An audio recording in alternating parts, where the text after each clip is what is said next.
కూడా రియాక్ట్ అయ్యారు, ప్రకాష్ రాజు కూడా రియాక్ట్ అయ్యారు. సినీ పరిశ్రమకు చెందిన వాళ్ళందరూ అనసూయని సపోర్ట్ చేస్తుంటే సమాజంలో ఉన్న వాళ్ళందరూ అనసూయని వ్యతిరేకిస్తూ ఉన్నారు. శివాజీ మాట్లాడిన మాటల్లో కొన్ని అభ్యంతరాలు ఉన్నాయి తప్ప, భాషాపరంగా అభ్యంతరాలు ఉన్నాయి తప్ప శివాజీ మాట్లాడిన ఆ భావంలో ఎటువంటి అభ్యంతరాలు లేవు అని కొంతమంది అంటూ ఉన్నారు. మనం పోల్ నిర్వహించిన ప్రతిసారి బిగ్ టీవీ అడిగింది కూడా మహిళల అభిప్రాయాన్ని తీసుకోవాలనుకుంటున్నాను అన్నప్పుడు పెద్ద సంఖ్యలో మహిళలే కాల్ చేశారు. మ్యాక్సిమం కాల్స్ అన్ని మహిళలే వచ్చి అవునండి, బట్టల విషయంలో సభ్యత అసభ్యత అనేది ఉంటుంది. ఒక మహిళ అసభ్యకరంగా డ్రెస్ వేసుకుని వెళ్తే మరో మహిళగా నేను కూడా ఇబ్బంది పడతాను అని మహిళలు అంటూ ఉంటే, అసలు మహిళలను ఈ డ్రెస్ వేసుకోండి ఆ డ్రెస్ వేసుకోండి అని మోరల్ పోలీసింగ్ చేసే అధికారం మీకు ఎవరిచ్చారు అని మరికొంతమంది పురుషులు అంటూ ఉన్నారు.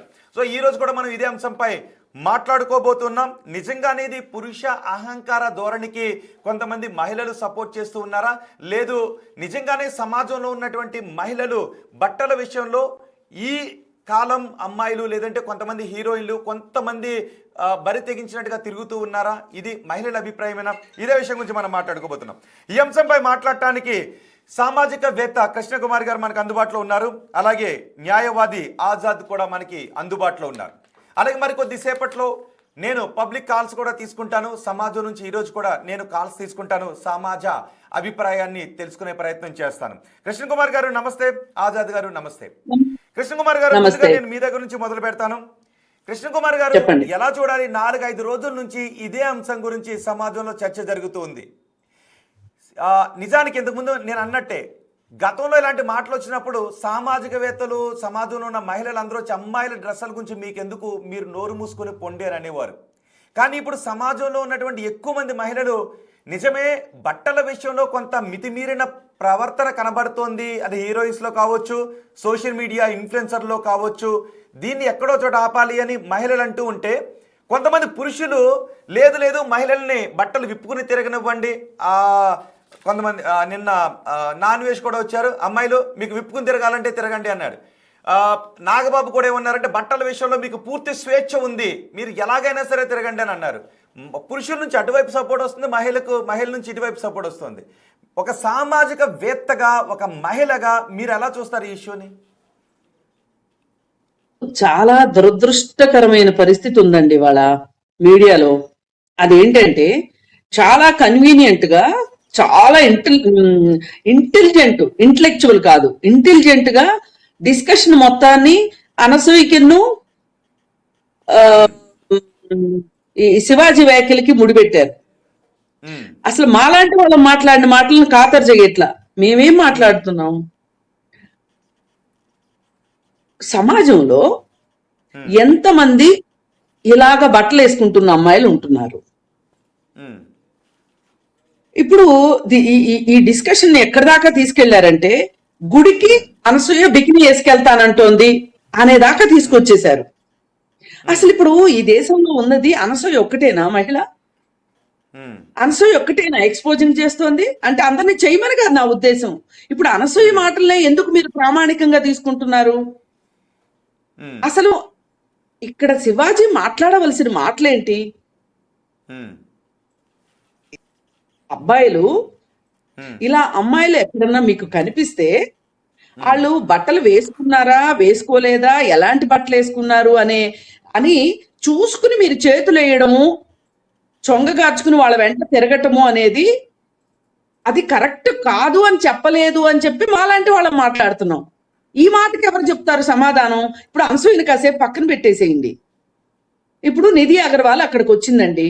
ఆ అమ్మాయి బట్టలు చూసి అలా చేసింది అని కొంతమంది మాట్లాడుతున్నారు. నాలాంటి వాళ్ళు ఏమంటున్నారంటే అలాంటి బట్టలు వేసుకున్నారా వేసుకోలేదా అనేది కాదు ఇక్కడ పాయింట్. నిర్మానుష్యమైన రోడ్డు మీద ఒక అమ్మాయి ఎవరు సెక్యూరిటీ లేకుండా వెళితే గనక కొంతమంది అలా చేసే అబ్బాయిలు ఉన్నారు. అందరూ కాదు. అబ్బాయిలు అందరినీ ఒక గాట కట్టడం కరెక్ట్ కాదు, అమ్మాయిలందరినీ ఒక గాట కట్టడం కరెక్ట్ కాదు. అందుకని నేనేమంటున్నానంటే మనం ఇప్పుడు సమాజంలో నేర్పాల్సింది ఏంటి అంటే అబ్బాయిలు ఏం చేస్తే తప్పు, ఏం చేస్తే రైటు అనేది. అది మనం నేర్పకపోతే ఇవాళ భారతదేశంలో అమ్మాయిల గురించి ఇలా మాట్లాడుకుంటున్నాము. అమ్మాయిలు ఇలానే ఉండాలి, ఇలా ఉండాలి, ఇలా బట్టలు వేసుకోవాలి అని చెప్తున్నాము. Well and good. ఒక ఫారినర్ వస్తుంది మన దేశానికి, ఉమ్, ఆమెకైతే నిర్దేశించలేం కదా, నువ్వు ఇలానే వేసుకోమ్మా, ఇలా వేసుకోవద్దు, ఇలా వేసుకోకూడదు అని చెప్పి. ఇప్పుడు బోలెడు మంది ఫారినర్స్ గోవా వస్తారు. గోవా వచ్చినప్పుడు వాళ్ళు బికినీలు వేసుకుంటారు. అక్కడ ఎవరైనా ఒక అమ్మాయి, పైగా ఫారినరు, ఎవరో తోడు లేరు, బికినీ వేసుకుంది అని ఆ అమ్మాయిని ఏదైనా అఘాయిత్యం చేశాడు అనుకోండి, ఉమ్, అక్కడ అబ్బాయి తప్పు లేదు, బికినీ వేసుకుంది కాబట్టి చేశాడు అని చెప్పి ఆ అబ్బాయిని వదిలేస్తారా? లేకపోతే నువ్వు మా దేశంలో బికినీ వేసుకున్నావు కాబట్టి నీదే తప్పు అని ఆ అమ్మాయిని శిక్షిస్తారా? దీనికి స్ట్రైట్ గా సమాధానం కావాలి.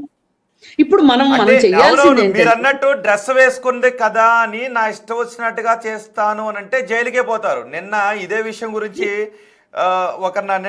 ఒకరిని అంటే దానికి ఒక యూనివర్సిటీ ప్రొఫెసర్ కూడా కోపం వచ్చింది. అంటే సమర్థిస్తున్నారని. ఎస్, అమ్మాయి డ్రెస్ వేసుకుంది, అది సభ్యం అసభ్యం అని పక్కన ఇక్కడ అసలు నేను సమర్థించట్లేదు. ఇప్పుడు అనసూయ వ్యాఖ్యలన్నింటినీ సమర్థించాల్సిన అవసరం నాకు లేదు. శివాజీ వ్యాఖ్యలన్నింటినీ అమ్మాయిల మంచి కోసమే చెప్పాడు కాబట్టి అంగీకరించాల్సిన అవసరం కూడా లేదు. నేను చెప్పదలుచుకుంది ఏంటంటే, అనసూయ మధ్యలో ఎందుకు వచ్చింది అని మాట్లాడే వాళ్ళకి నేను ఒకటే సమాధానం చెప్తున్నా.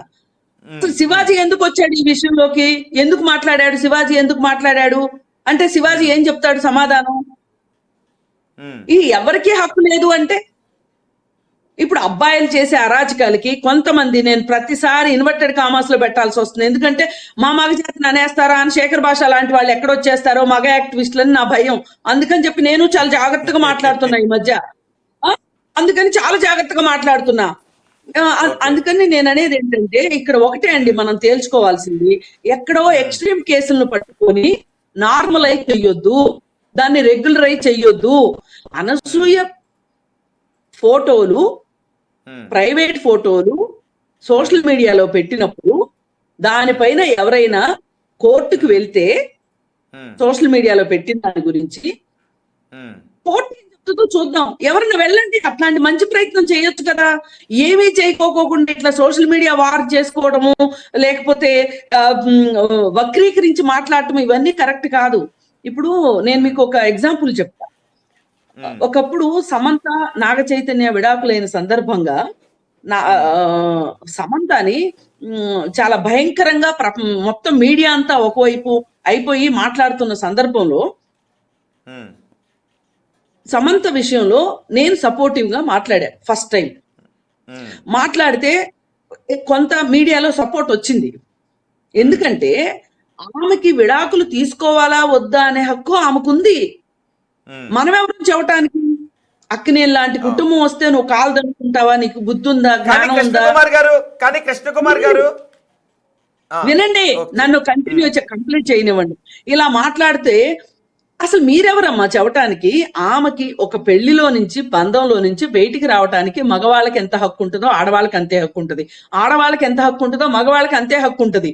పైగా వాళ్ళు మ్యూచువల్ డివోర్స్ తీసుకున్న తర్వాత ఈ చర్చంతా పెట్టడం కరెక్ట్ కాదు అంటే, అయినా కానీ మీడియా ఆగకపోతే ఆమె కోర్టుకెళ్ళింది. కోర్టుకెళ్తే మీడియా ఏం చెప్పిందంటే, ఎవరైనా సరే సమంత గురించి మాట్లాడేటప్పుడు 1-2 సార్లు ఆలోచించుకోండి, మాట్లాడటానికి వీల్లేదు అని ఇంకొక మాట కూడా అన్నది. మీరు సోషల్ మీడియాలో ఓకే, అవును, అంటే అది ఆమె వ్యక్తిగత వైవాహికానికి సంబంధించినటువంటి విషయం. ఓకే, మీరు అప్పుడు పాజిటివ్ గానే మాట్లాడారు, ఎందుకంటే ఒక మహిళ హక్కు గురించి. ఓకే, దాన్ని ఒకసారి పక్కన పెడదాం. కాదు, కోర్టు ఏం చెప్పిందో నేను చెప్తున్నా. కోర్టు ఆ రోజు ఏం చెప్పిందంటే, మీరు కూడా సోషల్ మీడియాకి ఎక్కువ ఇన్ఫర్మేషన్ ఇవ్వకండి అని చెప్పింది. ఇప్పుడు అనసూయ ఆమె మనం చూడటానికి ఇబ్బంది పడే ఫోటోలు సోషల్ మీడియాలో పెడుతుంది అని మనకు అనిపించినప్పుడు, ఎవరైనా ఆజాద్ గారు లాయరో లేకపోతే శేఖర్ భాష లాంటి లాయర్ అవ్వాలని ఉవ్విళ్ళు ఊరుతున్న అతను ఎవరో ఒకరు కోర్టుకు వెళ్ళొచ్చు. వెళ్ళి ఏమండి మాకు ఇది చాలా ఇబ్బందికరంగా ఉంది, మంచి పద్ధతి కాదు, ఆమెను కట్టడి చెయ్యండి అంటే కోర్టు ఏం చెప్తుందో చూద్దాం. ఇక్కడ మనం బతుకుతుంది ఒక నాగబాబు గారు చెప్పిందో, ఒక కృష్ణకుమార్ చెప్పిందో, లేకపోతే బిగ్ టీవీ చెప్పిందో అని కాదండి. మన చుట్టూ ఒక చట్టం లాగా ఒక చట్టం ఉంది. ఈ చట్టం ఏం చెప్తుందో చూసుకోవాలి. మనం ఏదైనా చట్ట ప్రకారం మాట్లాడాలి. ఇప్పుడు నేను 100 మాట్లాడతాను, చట్ట ప్రకారం మాట్లాడిందే. నేను ఒక చట్టం చేసే ఒక పరిస్థితిలో నేను లేనప్పుడు నేను సూచన మాత్రమే చేయగలను గాని ఇలాగే ఉండాలి అని చెప్పే హక్కు ఎవరికీ లేదు. కాకపోతే బట్టలకి అసభ్యంగా బట్టలు వేసుకునే దానికి మగపిల్లలు చేసేదానికి సంబంధం ఉండేది నేను చెప్తున్నాను. ఇది నేర్పాల్సిన అవసరము సోషల్ మీడియాకు ఓకే, ఉంది, అంటే తల్లిదండ్రులు. ఇక్కడ కూడా అలా కాదు. అంటే కృష్ణ కుమార్ గారు ఇక్కడ కూడా అందరు మగపిల్లలు అలా లేరు. అందరు మగపిల్లలు అలా లేరు. అందరు మగపిల్లలు లేరు. కానీ నేను అందుకే అన్న ప్రతిసారి ప్రతిసారి ఎవరైనా ఓకే కృష్ణ కుమార్ గారు ఒక్కడి నిన్న ఒక క్వశ్చన్ అడిగారు. ఇప్పుడు జనరలైజ్ చేసి ఇలా అనొద్దు అని అన్నప్పుడు, అందరు మగవాళ్ళు లేరు అని అన్నప్పుడు, ఎవడో ఒక మగవాడు చేస్తే మగబుద్ధి మగాహంకారం అని మగవాళ్ళందరినీ జనరలైజ్ చేసి తిట్టేస్తారు. మగాళ్ళు కూడా ఆ చేసిన అబ్బాయి మగబుద్ధి గురించి మాట్లాడారు అక్కడ, అంతేగాని మగవాళ్ళందరూ అలా అని కాదు. ఈ క్యారెక్టర్ గనక ఏ మగవాళ్ళకైనా లేకపోతే వాళ్ళు హ్యాపీగా మమ్మల్ని కాదు అని ఊరుకోవచ్చు. ఇందాకేమన్నారు, గుమ్మడికాయల దొంగ ఎవరు నిన్న మొన్న అన్నారు. గుమ్మడికాయల దొంగ ఎవరు అంటే అనసూయ ఎందుకు భుజం ఉంది అని. మేము మగబుద్ధి అనగానే ఎందుకు భుజాలు తట్టుకుంటారు అందరూ అండి. కానీ భుజాలు కృష్ణ కుమార్ గారు ఇప్పుడు ప్రతి ఒక్కరి చేతిలోనూ ఫోన్లు ఉన్నాయి. చిన్న చిన్న పిల్లల చేతిలో కూడా ఫోన్లు ఉంటున్నాయి. వాళ్ళకి ఫోన్లు ఇచ్చి వెళ్తున్నారు.